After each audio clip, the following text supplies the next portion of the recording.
జై గురుదత్త శ్రీ గురుదత్త. ఇప్పుడు నేను చెప్పేది సినిమా కథ అయితే కాదు, నిజ జీవితంలో జరిగిన ఒక సంఘటన.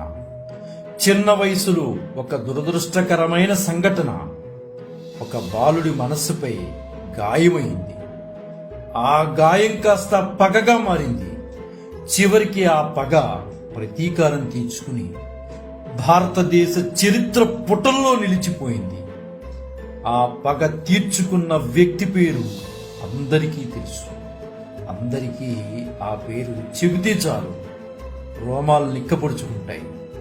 అతని పేరే ఉద్దమ్ సింగ్.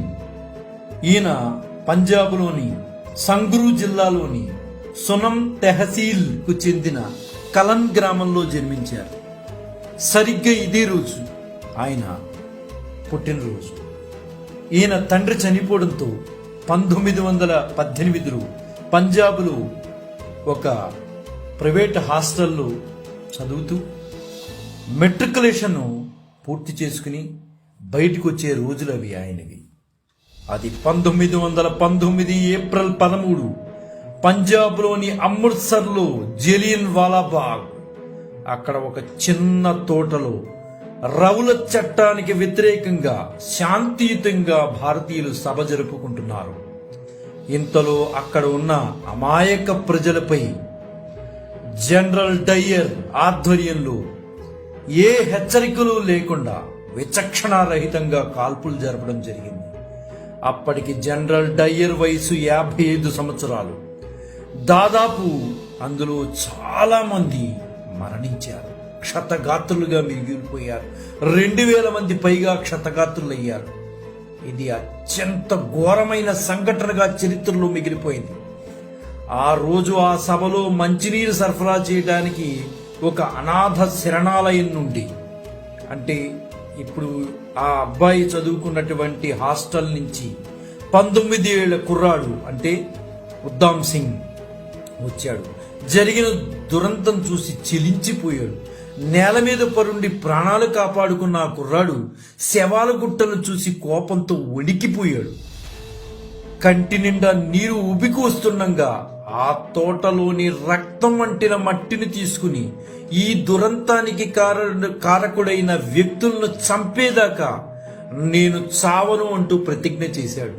అసలు ఆ వ్యక్తుల్ని, ఆ లోపల ఉన్నటువంటి జనాన్ని చంపించింది ఎవరో కూడా తెలియనటువంటి వయసు అతన్ని. అప్పటికి ఉద్దమ్ సింగ్ వయసు 19 సంవత్సరాలు. దీనికి కారకుడు ఎవరు ఎవరు ఎవరు అని వెతకసాగాడు. జనరల్ డయ్యర్ అని అతనికి తెలిసింది. అతన్ని వెతుకుతూ బయలుదేరాడు. తుపాకీలు కాల్చడం నేర్చుకున్నాడు. కొన్ని రోజులు భగత్ సింగ్ తో కలిసి విప్లవ కార్యక్రమాల్లో పాల్గొన్నాడు. జనరల్ డయ్యర్ ను చంపేందుకు ఇంగ్లాండ్ పైన అవ్వాల్సిన సమయంలో భగత్ సింగ్ తో పాటు ఆయన్ను కూడా అరెస్ట్ చేశారు. తన కళ్ళ ముందే భగత్ సింగ్ ను ఉరితీయడం చూసి ఉద్దమ్ సింగ్ హతాశుడైపోయాడు. ఇంకా పగ పెరిగిపోయింది ఉద్దమ్ సింగ్ లో. 1932లో విడుదలైన తర్వాత ఇంజనీరింగ్ చదవాలని ఇంగ్లాండ్ పయనమయ్యాడు ఉద్దమ్ సింగ్. తన పేరును కూడా మార్చుకున్నాడు. జనరల్ డయ్యర్ ను వెంటాడసాగాడు. దీనికోసం చాలా కష్టాలు పడ్డాడు. 20 సంవత్సరాలు వెతికి వెతికి వెతికి ఆ పగతోనే వెతికాడు ఆ డయ్యర్ని కనుక్కోవడం కోసం. ఆకలితో నిద్రలేని రాత్రులు ఎన్నో గడిపాడు. కూర్చున్నా, నుంచున్నా, పడుకున్నా పగ పగ పగ పగతోనే బతికాడు. జనరల్ డయ్యర్ ఎక్కడ కనిపిస్తే అక్కడ చంపుదామని ఉద్దేశంతో పగతోనే ఆ ప్రతీకారం తీర్చుకోవడానికే బతికాడు. ఆ రోజు 1940 జూలై 13 డయ్యర్ ఒక కాన్ఫరెన్స్ కు హాజరవబోతున్నాడని తెలిసింది. ఆ సమాచారం ఆ యువకుడికి అందంగానే, ఉద్దమ్ సింగ్ కి అందంగానే వెంటనే అతను ఎంతో కష్టపడి ఎంట్రీ పాస్ సంపాదించాడు. అప్పటికి డయ్యర్ వయసు 76 సంవత్సరాలు. ఈ ఉద్దమ్ సింగ్ వయసు 40 సంవత్సరాలు. దాదాపు 36 సంవత్సరాలు ఇద్దరికి వయసులో తేడా ఉంది. ఒక పుస్తకంలో పిస్టల్ పట్టేటట్లు కాగితాలు కత్తిరించుకుని దానికోసం ఎంతో కష్టపడి అందులో పిస్టల్ దాచాడు. అది చేత పట్టుకుని ఏమీ ఎరగనట్లుగా డయ్యర్ సభకి వెళ్ళాడు. సభ ప్రారంభమైంది. డయ్యర్ను వీరుడుగా ధీరుడుగా ఆంగ్లేయులు పొగుడుతున్నారు. అతను చేసినటువంటి విప్లవాత్మక మార్పులను వాళ్ళు పొగుడుతున్నారు ఆంగ్లేయులు. అది వింటున్న ఆ యువకుడి రక్తం సలసల సలసల మరిగిపోయి సాగింది. ఎందుకంటే అప్పటికి అతను 40 సంవత్సరాలు, దాదాపు 21 సంవత్సరాల క్రితం జరిగినటువంటి అంశం అతని మెదళ్ళు అతను ఉంది. అది ఎవరూ తప్పించలేరు. ఆ పగ పగ పగ ప్రతీకారానికి ఇప్పుడే అవకాశం వచ్చింది. జలియన్ వాలాబాగ్లో అమాయకుల ఆర్తనాదాలు అతనికి గుర్తుకు వచ్చాయి. 21 సంవత్సరాల క్రితం జరిగినటువంటి ఆర్తనాదాలు అతని మనసులో ఉండిపోయి గాయమైపోయి రక్తపు మడుగులు గిలగిలా కొట్టుకుంటూ ప్రాణాలు వదులుతున్న అభాగ్యులు గుర్తుకొచ్చారు. కానీ ఆ ధీరుడు తన ముఖంలో ఆ ఛాయలు కనిపించనివ్వకుండా గంభీరంగా నుంచున్నాడు. ముఖములో ఛాయలు కనిపించకపోయినా మనస్సులో ప్రతీకార వాంఛ, అలా వాంఛ ప్రతీకారం తీర్చుకోవాలని కోరుతూనే ఉంది. ఇంతలో డయ్యర్ ప్రసంగం మూసింది. ఆయన అభినందించడానికి జలాయన ఆయన దగ్గరికి వెళ్ళి కాళ్ళు పట్టుకుంటున్నారు, చేతులు పట్టుకుంటున్నారు. ఆ యువకుడు కూడా లేచి పుస్తకం చేత పట్టుకున్న డయ్యర్ దగ్గరికి వెళ్తున్నాడు. నిశ్చితంగా గమనిస్తున్న డయ్యర్ ఆ యువకుడి వేషధారణ చూసి ఏదో గుర్తుకొస్తున్నట్లు అనిపించి కంగారు పడుతూ అప్రమత్తముగా ఎందుకు లేచాడు. అంతే ఆ యువకుడు పుస్తకంలోని పిస్టల్ మెరుపు వేగంతో తీసి అంతే వేగంతో డయ్యర్ పై గుళ్ల వర్షం కురిపించాడు. ఉద్దామ్ సింగ్ కురిపించిన గుళ్ల వర్షానికి డయ్యర్ చనిపోయాడు.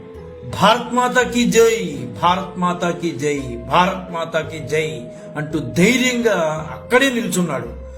ఆ గన్ పట్టుకుని ఎక్కడికి పారిపోకుండా డయ్యర్ని చంపి ప్రతీకారం తీర్చుకుని 21 సంవత్సరాలు పగతో నిండిన జీవితానికి ఆ రోజున అతనికి శాంతి లభించింది. 1000 మందిని చంపి భారతీయులు నా బానిసలు, వారి ప్రాణాలను నేను పెట్టిన భిక్ష అంటూ జలియన్ వాలాబాగ్ కాల్పుల తర్వాత గర్వంగా అన్నాడు. అతను జనరల్ డయ్యర్ నేల కొరిగాడు, ప్రాణాలు వీచాడు. డయ్యర్ను చంపిన తర్వాత డయ్యర్ను చంపిన తర్వాత ఒకటే మాట అన్నాడు, నేను చంపడానికి ఇన్ని రోజులు బతికాను. నేను బతకడానికి గల కారణం ఏంటో తెలుసా? పగ. ఆ పగతోనే నేను బతికాను.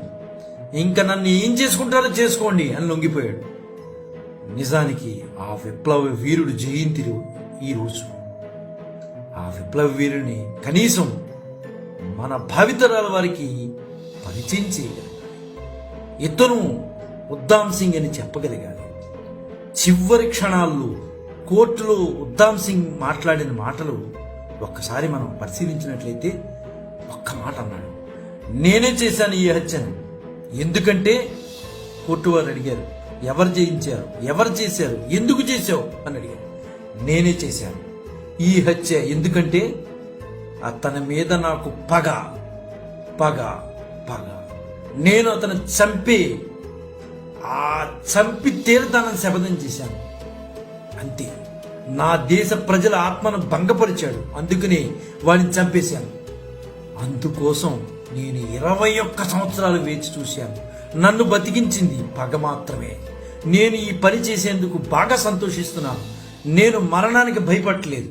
నేను నా దేశం కోసం మరణిస్తున్నాను అని అక్కడ కోర్టులో ఈ ఉద్దామ్ సింగ్ మాటలు విని అందరూ హతాశలైపోయారు. నేను బ్రిటిష్ పాలనలో భారతదేశంలో ఆకలితో ఉన్న నా ప్రజలను చూశాను. ఈ విషయంలో నేను నిరసన వ్యక్తం చేశాను. అది నా బాధ్యత. నా మాతృభూమి కోసం మరణం కన్నా నాకు ఎక్కువ గౌరవం ఇవ్వబడుతుంది. ఏది ఎక్కువ గౌరవం ఇవ్వబడుతుంది అని చెప్పి వీరమరణం పొందాడు. ఉద్దామ్ సింగ్ తన పేరుని కూడా మార్చేసుకున్నాడు. రామ్ మొహమ్మద్ సింగ్ ఆజాద్. భారతదేశంలోని మతాలైన హిందూ, మొహమ్మద్, సిక్కు మతాలకి ఏకత్వాన్ని ఆపాదిస్తూ ఈ పేరును మార్చుకున్నాడు. ఆ పేరు రామ్ మొహమ్మద్ సింగ్. అంటే 3 మతాల్ని, హిందూ మతాన్ని, ముస్లిం మతాన్ని, సిక్కు మతాన్ని ఏకం చేశాడు. ఇతడి త్యాగానికి, దేశభక్తికి మెచ్చుకుని ఇతన్ని షహీద్ ఏ అజం అంటే వీరుల్లో అగ్రుడుగా మనందరం కూడా వ్యవహరిస్తాం. అటువంటి వీరుడు యొక్క జన్మదినోత్సవం నేను ఒక్కసారి ఆ షంషేర్ ఉద్దామ్ సింగ్ని మనం ప్రశంసిద్దాం. ఆ స్వాతంత్ర యోధుడిని ఒకసారి మనం తలుద్దాం. జోహార్ యుద్ధాం సింగ్ జోహార్. జై గురుదత్త, శ్రీ గురుదత్త, శ్రీపాద శ్రీవల్లభుడు చంద్రదాసుడు, మానికొండ రాజశేఖర శర్మ, రాజమహేంద్రరావు. స్వస్తి.